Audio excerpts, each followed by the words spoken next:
Las mentiras tienen patas cortas. Y lo importante de los mentirosos es que siempre cogían de la misma pata. Siempre mienten por el mismo lado. Y siempre se les puede capturar. Y no hay nada más efectivo para capturar a un malandro embustero que un policía eficiente. Y al malandro de Dios Diablo Cabello hoy lo agarra la policía mintiendo. 4 de octubre de 1982, hace 42 años, se cometió una de las masacres más impactantes en la historia de Venezuela, la masacre de Cantaura, hecho ocurrido en el estado de Anzoátegui, durante el gobierno de Luis Herrera Camping, que acabó con la vida de 23 jóvenes entre 18 y 30 años. Puros muchachos, pues. Fíjate, otra gran mentira que la vamos a dejar aquí al descubierto, o sea, la vamos a develar, es que eran estudiantes que estaban en un pleno político y que lo único que tenían eran libros. Ahí ninguno estaba sin el uniforme verde oliva. Ninguno estaba desarmado. Los pobres muchachos, que pobrecitos, cayeron en Cantaura, en realidad eran una pandilla de delincuentes que se batieron a tiros contra las fuerzas del orden.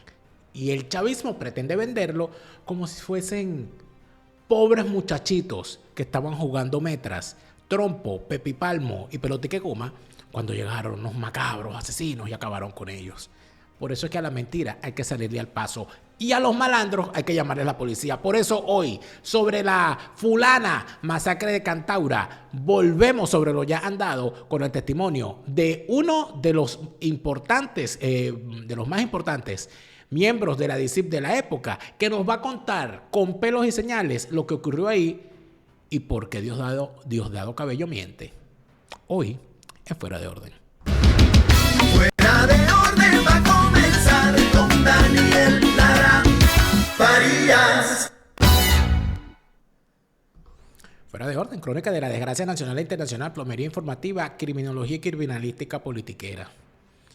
No hay cama para tanto malandro, no hay cárcel para tanto delincuente, pero lo que sí hay es espacio para que usted se suscriba a nuestro canal. Gracias, estamos creciendo, estamos pronto a llegar a los 400,000 suscriptores. Ayúdanos a seguir, no solamente con tu suscripción, sino también dándole me gusta a este video. Gracias a todos aquellos que nos ayudan a llegar más allá.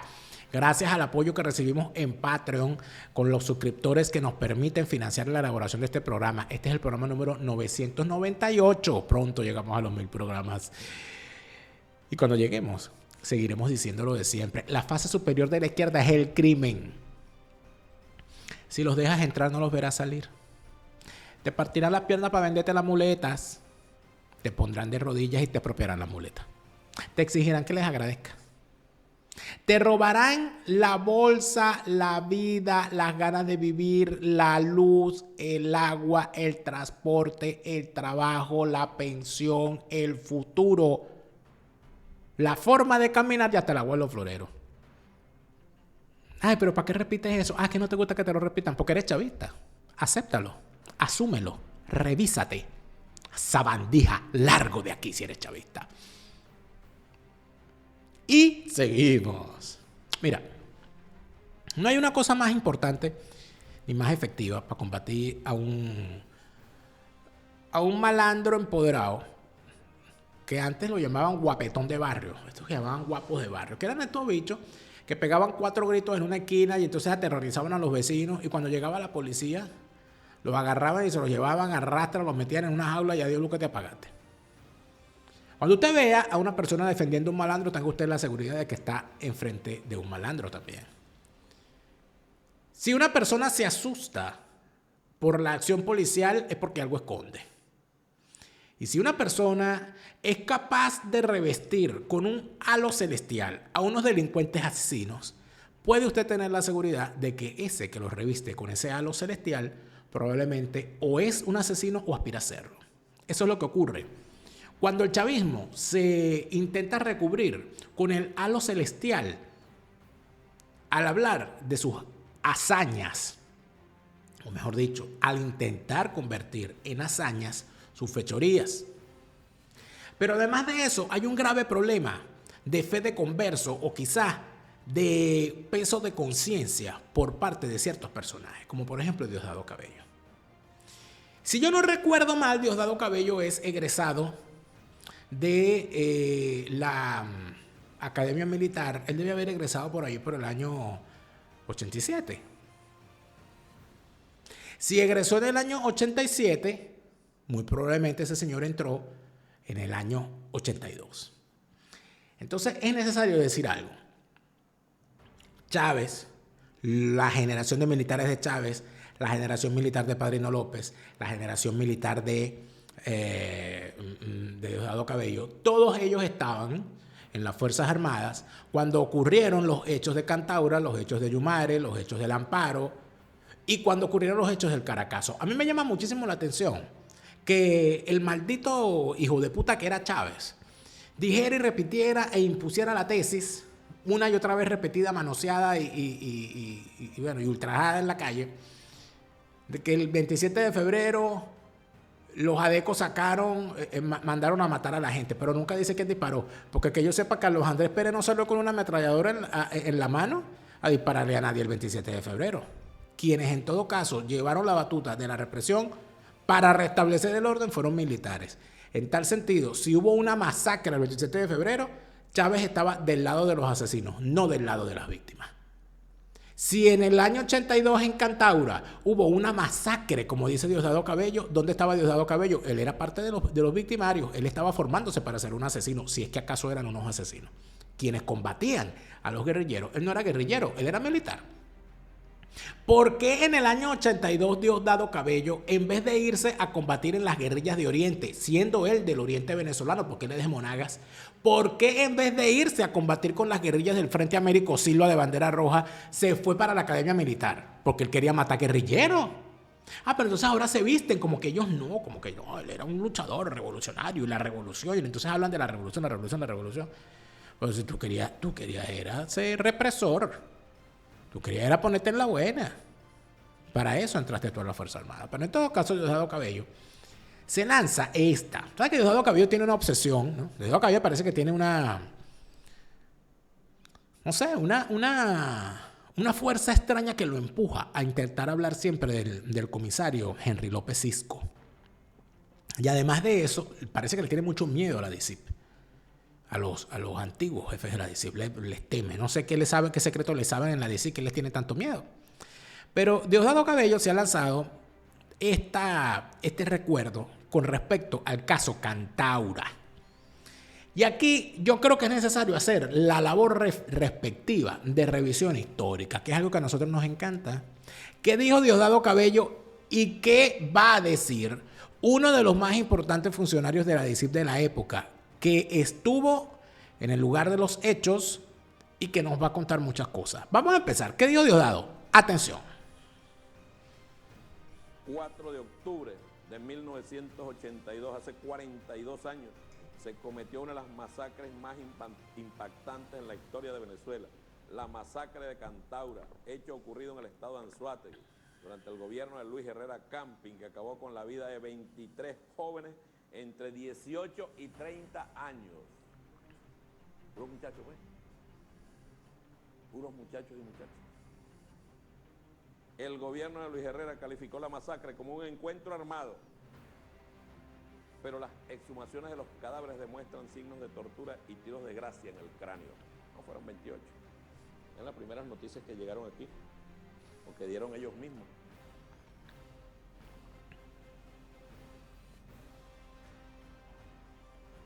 ...55 muertos en los enfrentamientos entre guerrilleros y el ejército. 55 muertos. Está aquí la foto de este miserable asesino cobarde, Henry López Cisco, muy valiente cuando tiene a alguien arrodillado y él con un arma en la mano.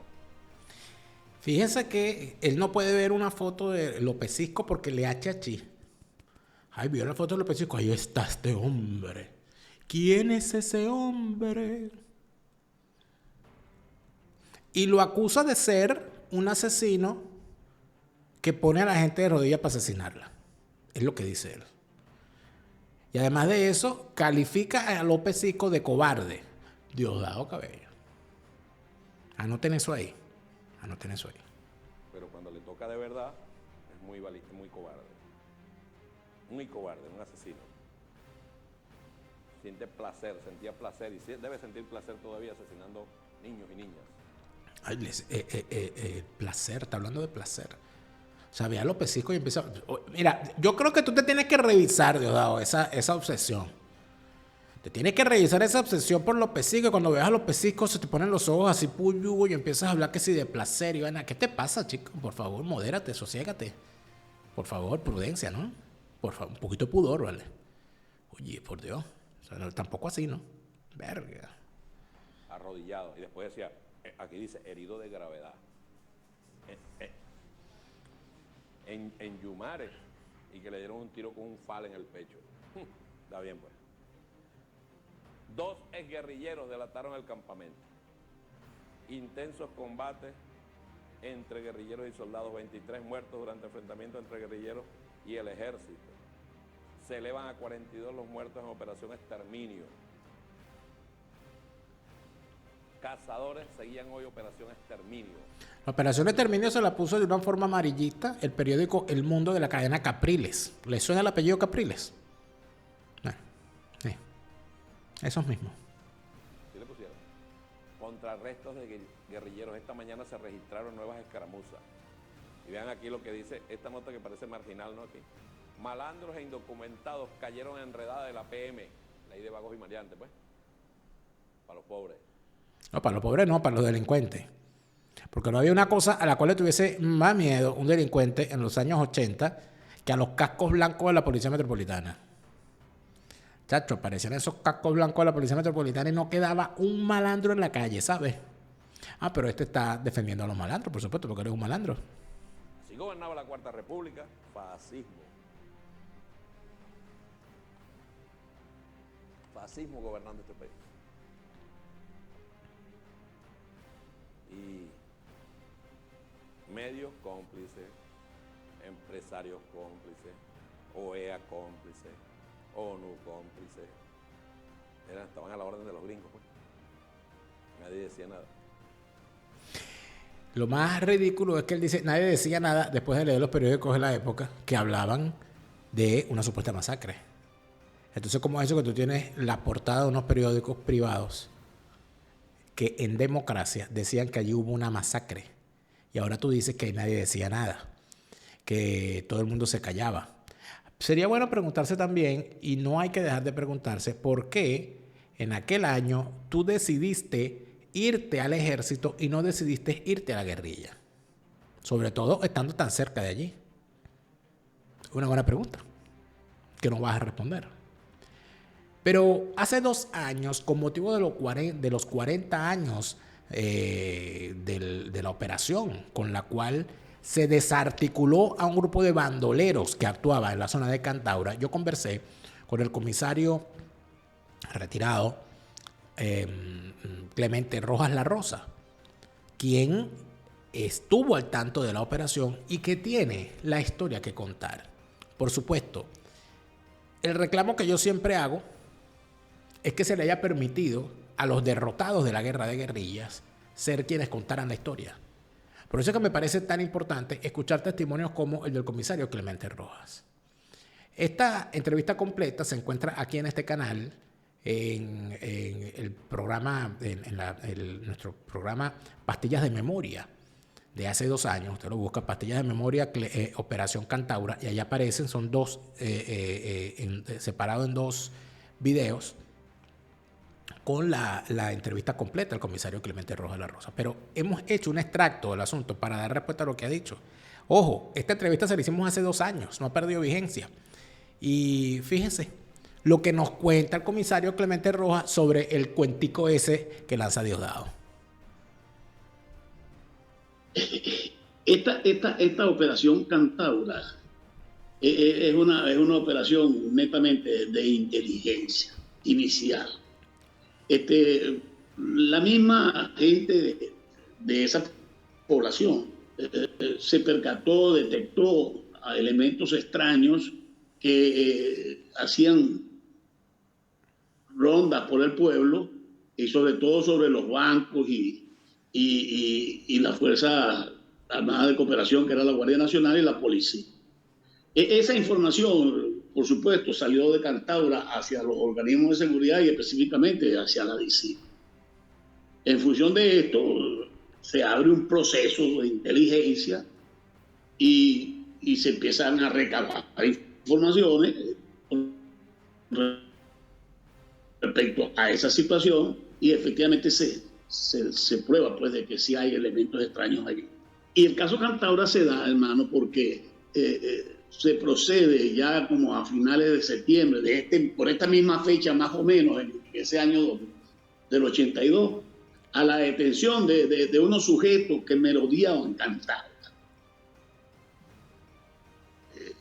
Estos sujetos, al ser interrogados, bueno, confesaron la situación de que estaban chequeando los bancos, que estaban chequeando la policía, que estaban chequeando los hospitales, las farmacias, en función de que la guerrilla tenía un destacamento en esa jurisdicción y tal.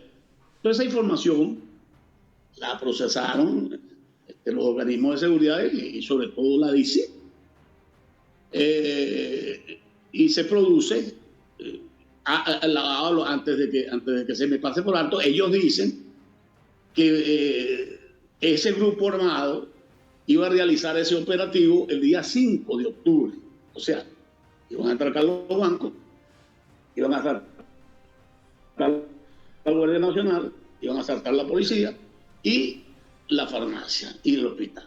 La plata, el dinero de los bancos, las medicinas de la farmacia y del hospital y las armas de la Guardia Nacional y la policía. Eso lo iban a realizar, según los informantes, el 5 de octubre.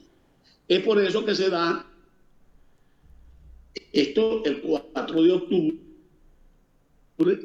en hora de la madrugada. Recapitulo. Lo que nos acaba de contar o lo que acabamos de escuchar de boca del comisario Clemente Rojas La Rosa es que la propia población de Cantaura, porque estas son las cosas que no se dicen, no, porque ellos están luchando por el pueblo. No, el pueblo los aborrecía, por eso fue que fueron derrotados. Por eso es que se les derrotó, porque el pueblo los aborrecía. Esta gente tenían azotada la zona y la propia población los denunció. Digo, mira, que hay unos bichos raros, ¿vale? ¿Estos bichos quiénes son? Agarran a dos de los bichos y los tipos cantan. Y dicen que ellos estaban allí porque se estaban preparando. Consiguen entonces los elementos para determinar que había un comando, un poco de gente ahí preparada para lanzar una acción en contra del pueblo de Cantaura, en el estado de Anzoátegui, es el municipio Freites, y que allí iban a lanzar una ronda, iban a asaltar bancos, iban a asaltar farmacias, iban a asaltar hospitales, iban a asaltar el puesto de la Guardia Nacional, le iban a quitar las armas para que se iban a ir. O sea, un golpe iban a lanzar ahí, en pocas palabras. Y la DICI frustró la acción. Eso es lo que nos acaba de contar el comisario Clemente Rojas La Rosa. Por supuesto, cada quien cuenta el cuento a su manera, en el chavismo sobre todo. Pero las evidencias son las evidencias. Y hay algo muy importante que contar en todo esto, que es el número de personas que participaron y lo que ocurrió con las personas que cayeron en el sitio. Y una cosa bien particular. Si fue una masacre, ¿por qué hay muertos del lado de las fuerzas del orden? Es una buena pregunta, ¿verdad? Porque hubo caídos del lado de las fuerzas del orden. Muertos y heridos. Y hubo unos que se escaparon. Todavía andan por ahí. Por cierto. Ahí se hizo como una tarea de persuasión, porque la aviación, los Broncos lanzan 2 bombas a 200 metros a la izquierda del campamento y a 200 metros de la derecha de ese campamento, con la finalidad de persuadirlos de que se entregaran. Y por cierto, yo no participé en el hecho, pero tengo conocimiento de todo lo que sucedió allí porque yo estaba jefe del Tigre y tenía la información posterior. El hecho es que allí se les conminó mediante megáfonos a que se entregaran porque estaban rodeados. Y ellos respondieron con fuego, respondieron con disparos. Y más o menos a las 6 de la mañana se inicia ese combate y tiene una duración de 12 horas hasta las 6:30 de la tarde. Tú no puedes hablar de una masacre cuando hay un combate de 12 horas en intercambio de disparos. Y se suceden hechos como este. Unos 11 o 10 guerrilleros, 11 o 12 guerrilleros rompen el cerco por el lado sur, y cuando van avanzando, ya el día 5, el siguiente día, se consiguen con el capitán Paolini, con 4 soldados, a los cuales dominaron, y allí pues actúa un sujeto que se llama Alejandro Vázquez Guerra, alias Camarita, que era el tercer comandante del frente. Y le pide al capitán que se arrodille, el capitán le dice que no se va a arrodillar y lo fusila, pues. Se lleva a los 4 soldados con los fales y más adelante sueltan a los soldados con los fales, pero sin la caserina. Este Camarita Vázquez Guerra actualmente es funcionario del gobierno de Maduro y hombre de confianza de Diosdado Cabello. Un asesino como ese, que debería estar pagando el homicidio de ese capitán. Pero ahí está.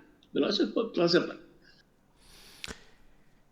¿Se acuerdan cuando Diosdado decía que López Cisco era un cobarde que mataba a la gente arrodillada? No, el que es un cobarde es ese Alejandro Vázquez Guerra que tú tienes allá a tu lado trabajando, ¿viste?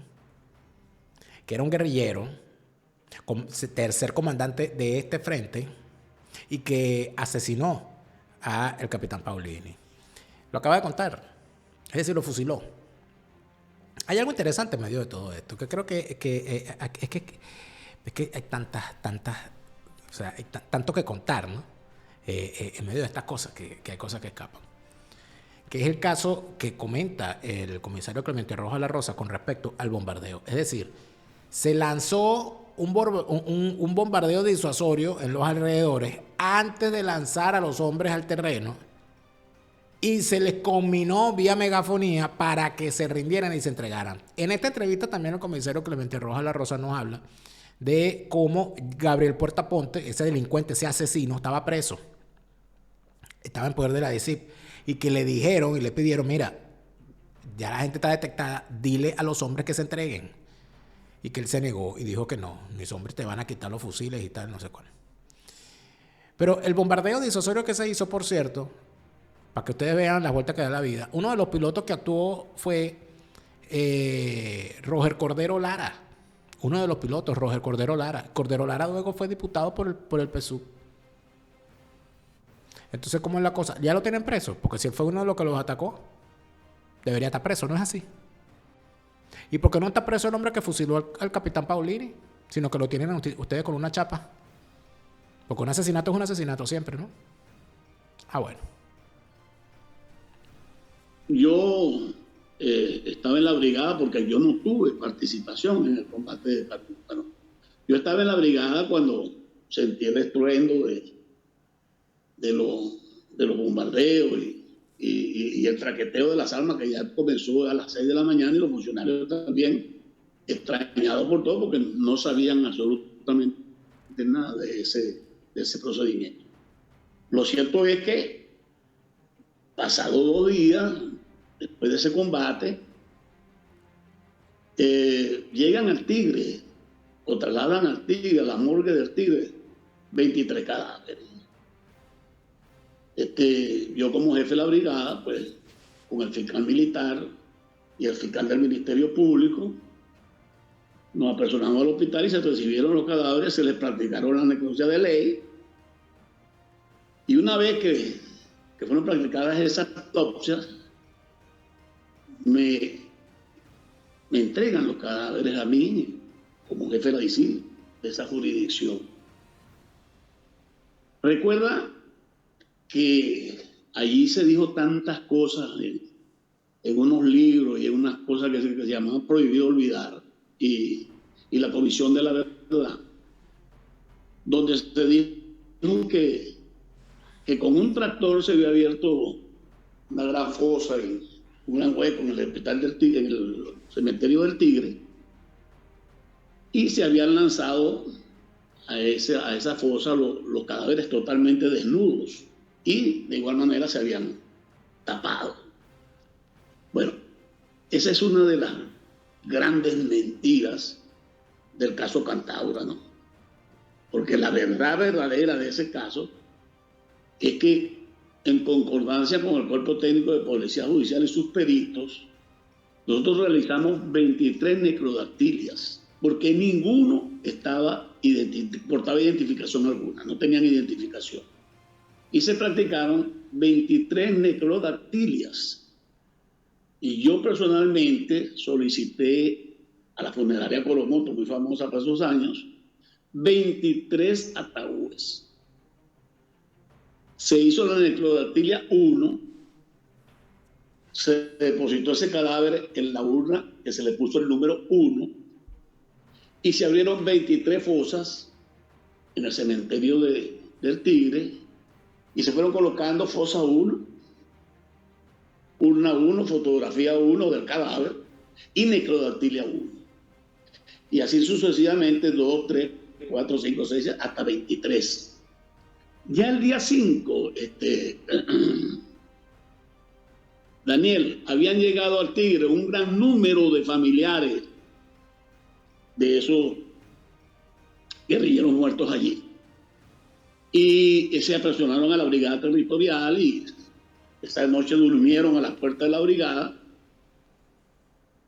Y yo le participé en la situación al director general y el doctor Remberto ordenó que se le buscara hospedaje con las 3 comidas hasta tanto durara el proceso de entrega de esos cadáveres a su doliente.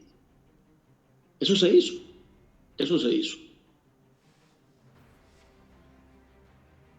Ese proceso de identificación tuvo un lapso de 18 días más o menos, 18 o 20 días.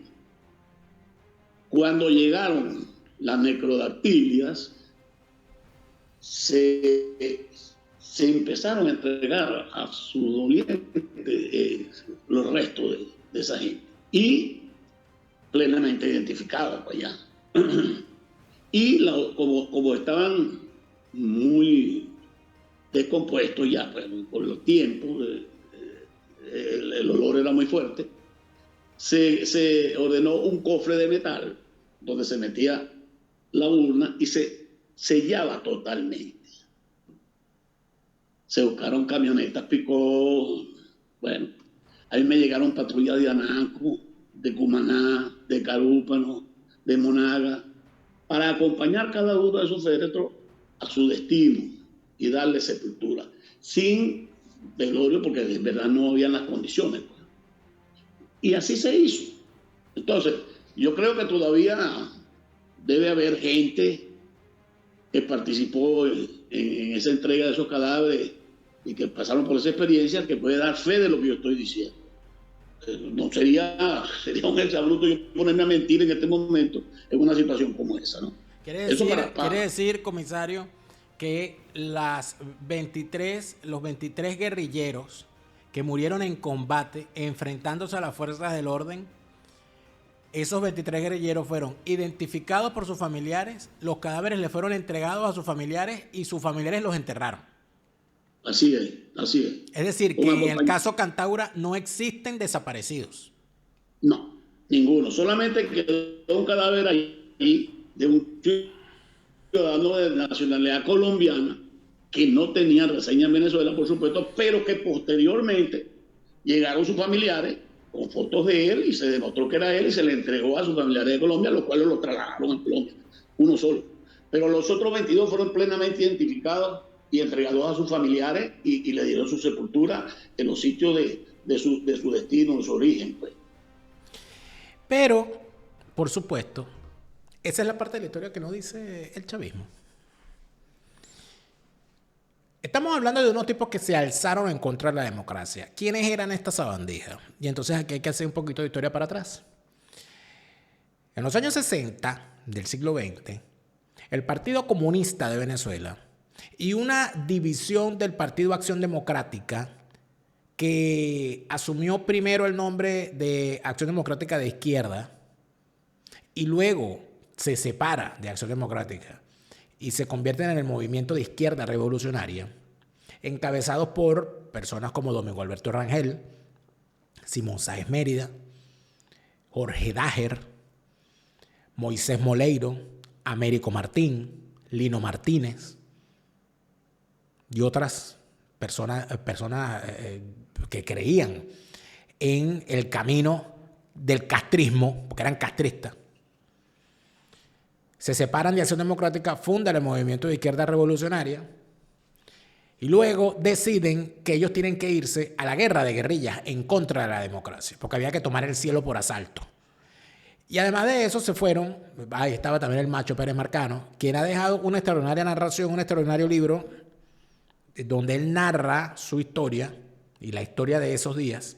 Se la narra a el escritor Antonio Sánchez García.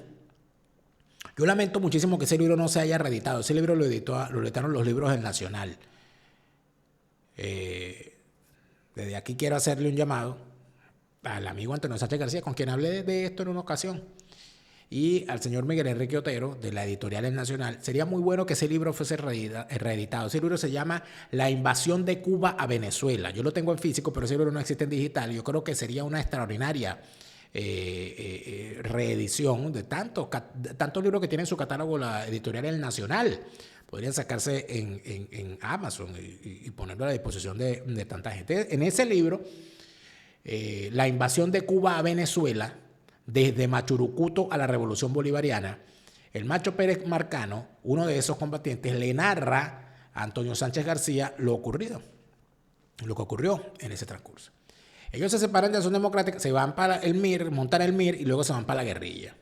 Y en la guerrilla se reciben adiestramiento en Cuba y apoyo en Cuba, y se lanzan la invasión de Machurucuto, donde entran por las costas del estado Miranda para unirse al frente guerrillero que se había establecido en el Cerro El Bachiller. Posterior a eso, el movimiento de izquierda revolucionaria, por supuesto, empieza a tener fisuras internas y se abren dos. Y del movimiento de izquierda revolucionaria terminan saliendo la Liga Socialista, de la cual forma parte el papá de Jorge y Delcy Rodríguez, la sabandija secuestrador y asesino de Jorge Rodríguez. Ahí estaba Fernando Soto Rojas, ahí estaba Lino Martínez, y allí estaba también en esa facción de la Liga Socialista y la Organización de Revolucionarios, David Nieves, etc. Y se extendió otro grupo que en el año 70 decidió conformar el Frente Américo Silva Bandera Roja. Esa organización llamada Bandera Roja es una división del MIR, que a su vez era una división de Acción Democrática. Ese grupo llamado Bandera Roja se metió en el oriente venezolano y desde allí se encargó de hostigar a las poblaciones y de hostigar al ejército, de hostigar a la Guardia Nacional, y de hostigar a la gente. Bueno, y ocurrió que se terminaron convirtiendo en una pandilla de delincuentes que se dedicaban a asaltar bancos, a matar militares, a asaltar fincas, porque ellos que estaban haciendo la revolución, porque para ellos la revolución era matar, sobre todo esta lacra de Gabriel Puerta Ponte. Coño, que todavía está vivo esa lacra, ¿vale? ¿Cuánto muerto carga encima? Unos tipos que fusilaban a sus propios compañeros.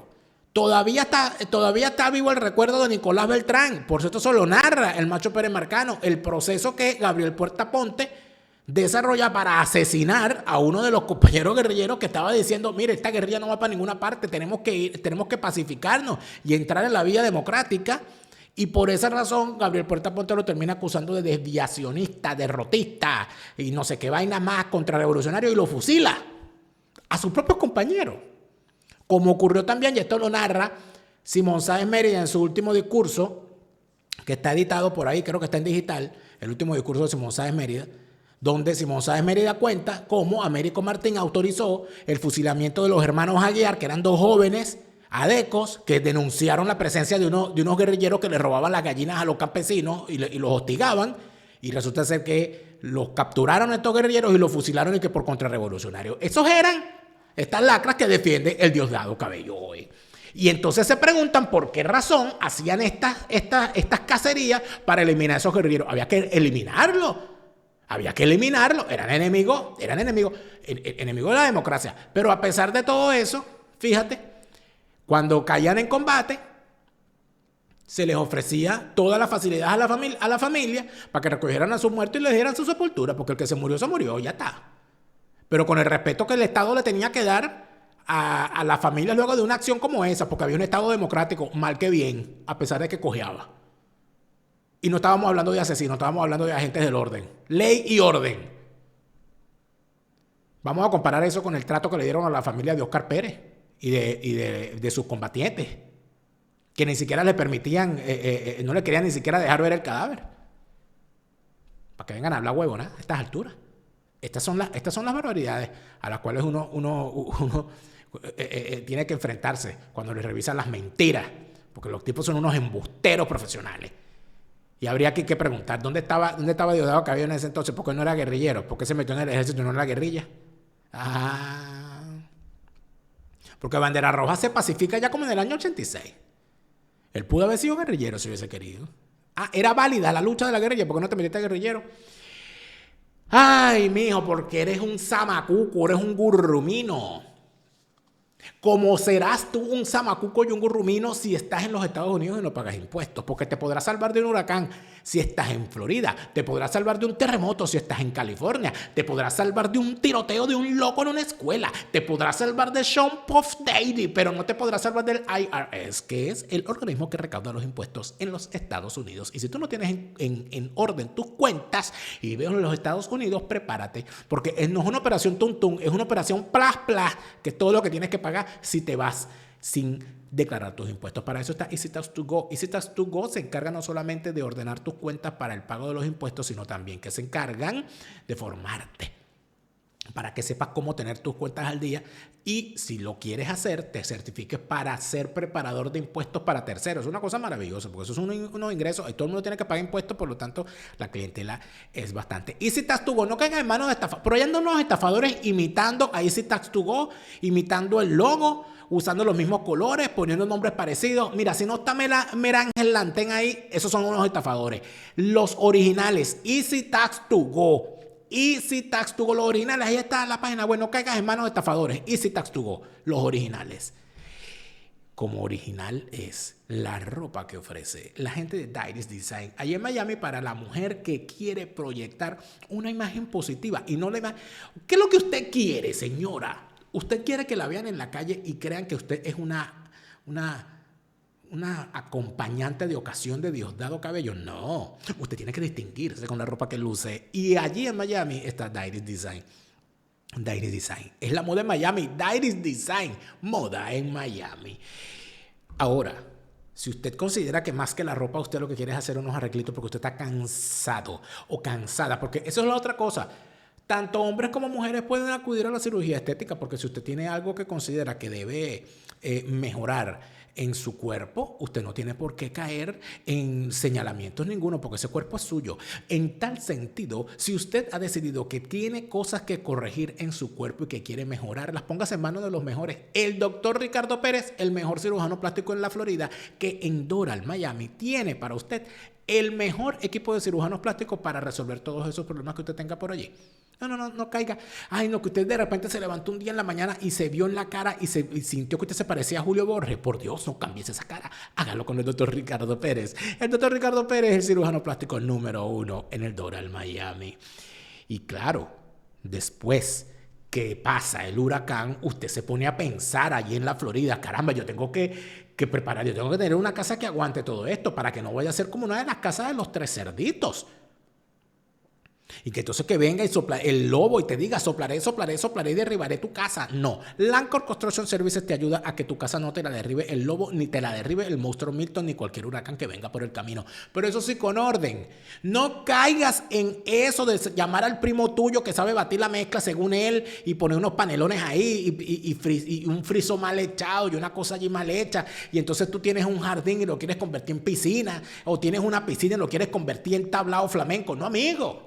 Hay que respetar las normas. En la Florida está la gente de Lancor Construction Services para ayudarte a cumplir con las normas de construcción, para desarrollar tus reparaciones y renovaciones de forma ordenada, para que tu construcción de proyectos nuevos de reparación tengan la orientación requerida por la norma, porque la gente de Lancor Construction Services son los que saben batir la mezcla. En la Florida, Lancor Construction Services. Y después que tengas esa casa bella, ¿Qué vas a hacer para celebrar? Tienes que hacer un evento, tienes que invitar a la gente. Y entonces imagínate tú que tú hagas una nueva cocina o que hagas un nuevo patio o que hagas un bello jardín y tengas la oportunidad de invitar a tus amigos, a tus familiares, a tus cercanos, a tus vecinos y hagas el show de la paella que te ofrece la chef Laura de Catering on Top. Catering on Top en la Florida es el top del catering para tus eventos grandes, medianos, pequeños, gigantes, matrimonios, nacimientos, partidas de bolas criollas,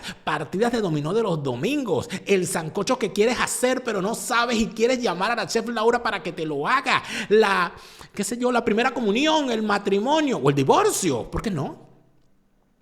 Catering on Top en la Florida del catering es el top. Y en los Estados Unidos hay que tener una póliza de seguro. Mira lo que pasó con el huracán, que la gente cree que es mamadera de gallo. Mire, hay que protegerse y lo mejor es hacer lo que nos dice tu asesor Gustavo. Tu asesor Gustavo recomienda que el mejor momento para comprar una póliza fue ayer. El segundo mejor momento es hoy. Mañana puede ser demasiado Diosdado, es decir, demasiado feo, demasiado malandro, porque el futuro se puede pintar negro y se puede convertir en una cosa horrible. Prepárate bien con tu asesor Gustavo y asegúrate bien. Por supuesto que ir a Escocia es una maravilla, porque hablemos de Escocia en castellano, prepara tus viajes a Escocia en tu idioma para que cada una de las cosas bellas que tiene Escocia te la cuenten. Por allí supe de unos amigos que ven este programa que fueron a Escocia. Pues me contaron que fueron a Escocia y disfrutaron y gozaron una y parte de otra. Que hicieron un tour, que hicieron la cosa y que conocieron las destilerías. Y que se querían llevar un barril. Me dijeron que se querían llevar una barrica para su casa. Bueno, ¿por qué no? Hablemos de Escocia en castellano. Prepara tus viajes a Escocia, pero en tu idioma. Hablemos de Escocia en castellano. Tus viajes soñados a Escocia, pero en tu idioma. Si tú no eres un Edmundo González Urrutia, si tú no eres una Delcy Rodríguez, que hasta con prohibición de entrada a Europa la reciben en España, usted tiene que buscarse unos abogados para tener su situación migratoria en orden. Hispanidad Abogados y Asesores es el bufete número 1 en materia de extranjería en España. Hispanidad y Abogados y Asesores resuelve todo ese problema, todo ese conflicto, toda esa situación que tú puedas tener con migración en España, para que como no te tratan como el Mundo González Urrutia, ni te tratan como Locoldo, ni te tratan como Lilian, te traten como un ciudadano bien representado. Llama a la gente de Hispanidad Abogados y Asesores, porque en España, con Hispanidad Abogados y Asesores, estarás con todas las de la ley. Ahora, si usted se quiere dejar engañar por Diosdado Cabello porque usted quiere que le vean la cara de poseta, no lea el libro de Marcelo Crobato. Ahora, si usted lo que quiere es entender lo que ha ocurrido con Venezuela desde que cayó en manos del chavismo y quiere saber cuál es el origen, Techos Rojos, Abismo Rojo de Marcelo Crobato es el libro para entenderlo. Techos Rojos, Abismo Rojo de Marcelo Crobato está a la venta a nivel mundial en Amazon. ¿Y Vespro? Vespro es nuestra gente para el manejo de todos nuestros contenidos audiovisuales, la gestión de canales YouTube, la gestión de contenidos en tus redes, todo lo que quieras hacer para crecer en las redes sociales, en YouTube, en Instagram, en TikTok, en todas partes, es la gente de Vespro. Vespro Digital Marketing, the best of the best. Lo que nos contó el comisario Clemente Rojas La Rosa va mucho más allá de un simple cuento, porque nos da datos certeros y nos lo cuenta de memoria, cosa que Diosdado Cabello no puede hacer. Ustedes no ven que Diosdado Cabello siempre tiene que tener una chuleta que le hacen los periqueros, eso que él tiene, porque ahora que Diosdado Cabello tiene, él se quedó con la granja Oasis del pastor periquero Freddy Romero, al cual que apareció. Ese pastor apareció quemado en una autopista, nunca se investigó eso. Parece que fue combustión espontánea. Tú sabes, ¿no? Esas cosas que le pasan a los narcos. Entonces todos los periqueros que estaban allá en recuperación en la granja Oasis los tiene Diosdado Cabello trabajando para él. Y son los que le hacen la chuleta y la cartelera, las cosas esas que él presenta allí. Y por supuesto siempre atacando a los policías. Pero sin chuleta y sin anotaciones, el comisario Clemente Rojas La Rosa nos cuenta lo que hay con respecto al caso Cantaura. Sin mentiras, porque esto es historia, esto no es cuento. Hubo en el combate, ¿cuántas personas participaron? ¿Cuántos guerrilleros participaron en ese combate? ¿Cuántas bajas hubo del lado de la fuerza del Estado? Bueno, mira, ellos eran un total de 41. 18 lograron romper el cerco comandado por Vázquez Guerra, el alias Camarita, el que fusiló al teniente, y lograron evadirse, ¿no? Esos 18. Ahí quedaron 23. Ahora, fíjate otra gran mentira que la vamos a dejar aquí al descubierto, o sea, la vamos a develar, es que eran estudiantes que estaban en un pleno político y que lo único que tenían eran libros. Ahí ninguno estaba sin el uniforme verde oliva. Ninguno estaba desarmado. Todos estaban armados, manifiestamente armados. Así que eso es una falacia lo que está diciendo, pues, sobre todo Diosdado Cabello, ¿no? Es el que hace alarde todo el tiempo del caso Cantaura, un caso que ya va a tener 40 años. El próximo 4 de octubre cumple 40 años de haberse sucedido. Pero fíjate bien otra cosa, que debemos hacer un paréntesis nada más de las masacres. Si vamos a hablar de masacre, hablemos de masacre de Oscar Pérez. Oscar Pérez sí fue una masacre con sus compañeros y la señora que estaba en estado. Eso sí fue una masacre, pero estaban rendidos y los masacraron. Y para eso utilizó 2 personas de los colectivos a los cuales también asesinó, para tener baja por parte de ellos, ¿no? Todo eso es Diosdado Cabello. Eso es planificado. Eso sí es una masacre. Ahora, masacre es, fíjate, el asesinato de los dirigentes políticos en los organismos de seguridad del Estado. Los tiran de los pisos, los asesinan, los envenenan. Eso sí es masacre. Una masacre poco a poco, pero ahí va. Eso es masacre. Pero todo esto que sucede con Cantaura y esos son los argumentos de Diosdado y de esa camarilla de tránsfugas que tienen ahí, por lo menos, pero sin embargo, ahí está Diosdado todo el tiempo. Y la fijación que tiene con el comisario Henry López Sico es porque él es un cobarde. Diosdado es un cobarde. Diosdado siempre ha sido un cobarde y será un cobarde toda su vida. Como te dije ya, el 4 de febrero se orinó y el 11 de septiembre y el 11 de abril se disfrazó de mujer para irse. Entonces, él tiene demostraciones de cobarde igual que el jefe de él, que Hugo Chávez, que el Mortadelo este. El Mortadelo este. Extraordinario cierre del comisario Clemente Rojas La Rosa. Estimados amigos míos, yo quería hacer este programa porque cuando se trata de hablar de historia, nosotros tenemos que rescatar lo que significa el contraste entre la propaganda y los hechos narrados por su protagonista. Pero además de eso, hay una cosa que es importante hacer siempre, que es utilizar la lógica.